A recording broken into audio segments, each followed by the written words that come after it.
नायब वज़ीर-ए-आज़म इसहाक डार और सऊदी अरब के सफीर नवाफ बिन सईद के दरमियान इस्लामाबाद में मुलाकात हुई। तर्जुमान दफ्तर ख़ारजा के मुताबिक दोनों रहनुमाओं ने दो तरफ़ा ताल्लुकात मज़ीद मज़बूत बनाने पर इत्तेफ़ाक़ किया। पाकिस्तान और सऊदी अरब मुख्तलिफ शोबों में ताउन बढ़ने के अज़्म का आदा किया। नायब वज़ीर-ए-आज़म इसहाक डार और सऊदी अरब के सफीर नवाफ बिन सईद के दरमियान इस्लामाबाद में मुलाकात हुई है। तर्जुमान दफ्तर ख़ारजा के मुताबिक दोनों रहनुमाओं ने दो तरफ़ा ताल्लुकात को मज़ीद मज़बूत बनाने पर इत्तेफ़ाक़ किया।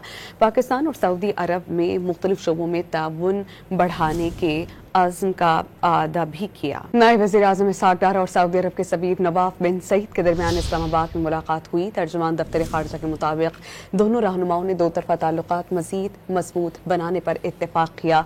पाकिस्तान और सऊदी अरब मुख्तलिफ शोबों में ताउन बढ़ने के अज़्म का आदा किया।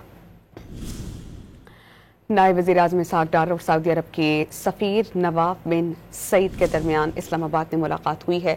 तर्जुमान दफ्तर ख़ारजा के मुताबिक दोनों रहनुमाओं ने दो तरफ़ा ताल्लुकात को मज़ीद मज़बूत बनाने पर इत्तेफ़ाक़ किया। पाकिस्तान और सऊदी अरब में मुख्तलिफ शोबों में ताउन बढ़ाने के अज़्म का आदा भी किया।